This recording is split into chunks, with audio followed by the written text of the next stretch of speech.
آئے جائیں گے. یہ ان لوگوں کا نفسیاتی معاملہ تھا، سوچ تھی. 7 کمروں میں مکفل کر کے وہ نکلی تو حضرت سلیمان علیہ السلام کہنے لگے بھئی مجھے اس کا تخت چاہیے اس کے آنے سے پہلے. اس کے آنے سے اس واقعے کی کیا ضرورت تھی قرآن پاک میں؟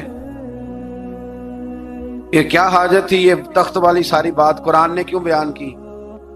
پوچھیں آپ اپنے دل سے بھی اور انکار کرنے والے منکرین سے بھی، اس کی کیا ضرورت تھی؟ وہ جو کہتے ہیں جی ولی کی کرامت کی کیا ضرورت ہے، سیدھی سیدھی نماز پڑھو، روزہ رکھو، حج کرو، زکوٰۃ دو، تو پوچھو ان سے ایک سورت نمل کے اندر اس ساری تفصیل کی کیا ضرورت تھی؟ ختم ہو گئی جب وہ کلمہ جو پڑھ رہی ہے تو پھر اس سارے واقعے کو رب کیوں بیان فرماتا ہے؟ حضرت سیدنا سلیمان فرمانے لگے تخت چاہیے، اور چاہیے اس کے آنے سے پہلے. قال عفریت من الجن، جنوں میں سے ایک بہت بڑا جن بولا، کہنے لگا حضور آپ کا یہ تخت برخاست ہونے سے پہلے لے آؤں گا.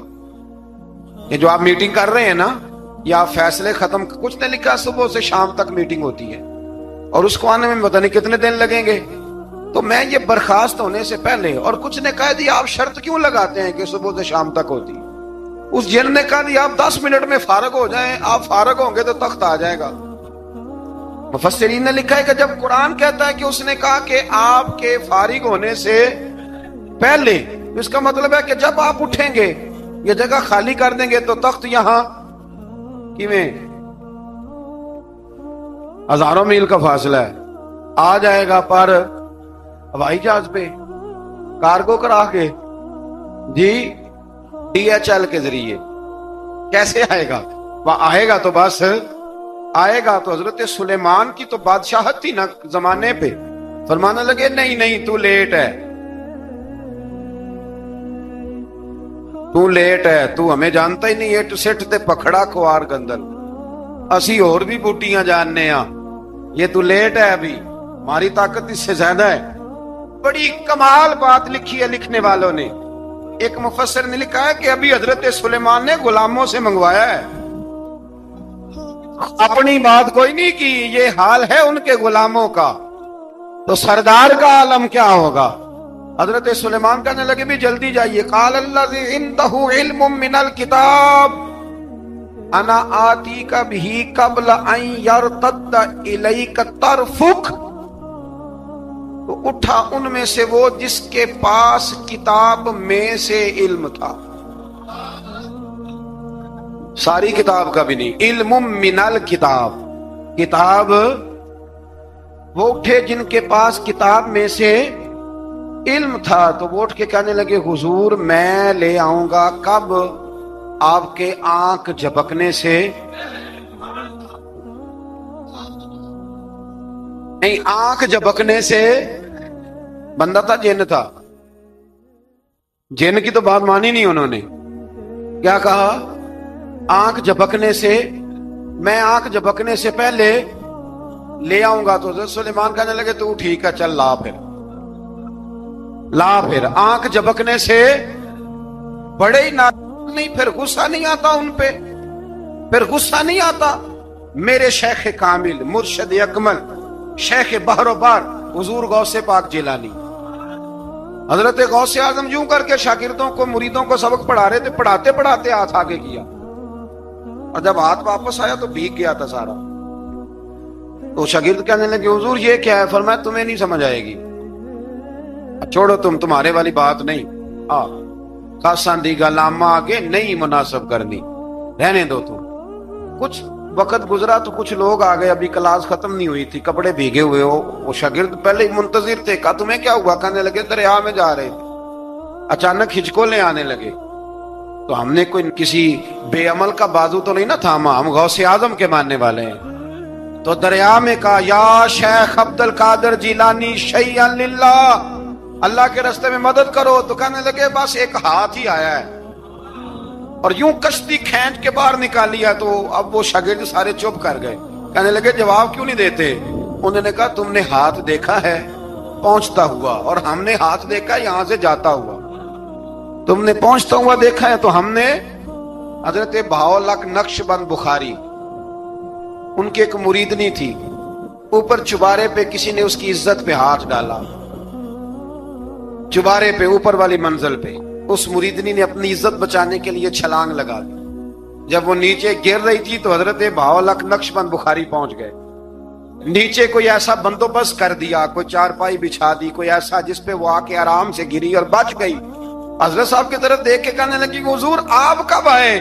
فرمانے لگے پتر جب تو چبارے سے چلی تھی تب میں بخارے سے چلا تھا، جب تو چبارے سے چلی تھی نا تب میں بخارے سے چلا تھا، اور تیرے نیچے آنے تک میں بھی پہنچ گیا ہوں۔ میں بھی مالی دا کم راکھی کرنا، پل کچے ہون یا پکے، اے پیر مریداں دے سر تے رہندا ہے، اے جھوٹے ہون یا سچے، یہ پکی غلامی کریں یا کچی کریں، پیر کی بھی مجبوری ہوتی ہے، کیا کریں، پیر مریداں دے سر تے رہندا ہے، اے جھوٹے ہون یا سچے، کیا کیا جا سکتا ہے۔ لیکن نا نافرمان بیٹے کا بھی تو جائیداد میں حصہ ہوتا ہے نا، نافرمان بھی ہو تو جائیداد میں حصہ تو، چلو باپ ناراض رہے گا تو اللہ ناراض رہے گا بات الگ ہے، پر جائیداد کا حقدار تو ہے نا، چاہے نافرمان ہی ہے۔ پیر مریداں دے سر تے ہی رہندا ہے، اے جھوٹے ہون یا۔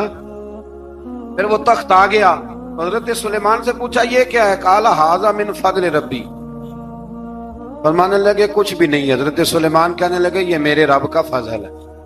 شاید سب مفسرین نے بڑی بڑی باتیں کی ہوں، پر یہاں ایک قاضی ثناء اللہ پانی پتی رحمت اللہ علیہ کا فقرہ میں پڑھ رہا تھا، بڑا مزہ آ رہا تھا۔ قاضی صاحب فرمانے لگے اس آیت پہ، قاضی صاحب کہتے ہیں جن پر نرا فضل تھا، ھذا من فضل ربی، نرا فضل، فرمایا ان کی تو اتنی طاقت ہے کہ وہ ہزاروں میل دور سے 80 گز لمبا 80 گز چوڑا تخت آنکھ جھپکنے سے پہلے لے آتے ہیں، اور جن کے بارے میں اللہ فرماتے ہیں بشر المؤمنین بِأَنَّ لَهُم مِّنَ اللَّهِ فَضْلًا كَبِيرًا، فرمایا محبوب اپنے غلاموں کو خوشخبری دے دیں، باقیوں پہ نرا فضل تھا، ان پر تو فضل کبیر ہے، ان پر تو بڑا ہی فضل ہے اللہ کا۔ تو فرمایا جن پر فضل کبیر ہو، ایک نہیں، اس پر میں بڑے دلائل دے سکتا ہوں، کرامات اولیاء پر میں بڑے ہی دلائل دے سکتا ہوں، بڑے۔ غوث اعظم رضی اللہ تعالیٰ عنہ کے پاس بادشاہ آیا تو کہنے لگا پیر تب مانوں گا جب سیب کھلائیں گے، سیب کا موسم ہی نہیں تھا۔ تو حضرت صاحب آتے ہی اسے کہنے لگے اب تو میری ولایت کو سیبوں پہ تو نہ تول، سیب کھلائے تو ولی یا نہ کھلائے تو ولی کوئی نہیں، یہ تو اب میری ولایت کو سیبوں پہ تو نہ تول۔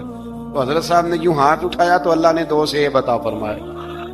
تو وہاں جملہ ہے حضور غوث اعظم کا، فرمانے لگے اگر اللہ حضرت مریم سلام اللہ جو بنی اسرائیل کی ولیہ ہیں، ولی ہے نا، وہ نبی تو نہیں نا، عورت نبی نہیں ہو سکتی، فرمایا اگر اللہ انہیں بغیر موسم کے پھل دے سکتا ہے میں تو محمد عربی کا نوکر ہوں۔ فرمایا اب نہ 2 سیب آئے تھے، تو وہ کہنے لگا میرے تو دل میں 1 سیب تھا نا، تو حضور غوث اعظم نے نا 1 سیب مجھے دیا، 1 میں نے کھایا تو 1 غوث پاک کھانے لگے، کہتے ہیں میں نے منہ میں رکھا ذرا ترش تھا، تو میرے چہرے کا وہ رنگ دیکھ کے نا، اثر دیکھ کے کہ تلخی محسوس، تو غوث اعظم کہنے لگے میرے والا کھا۔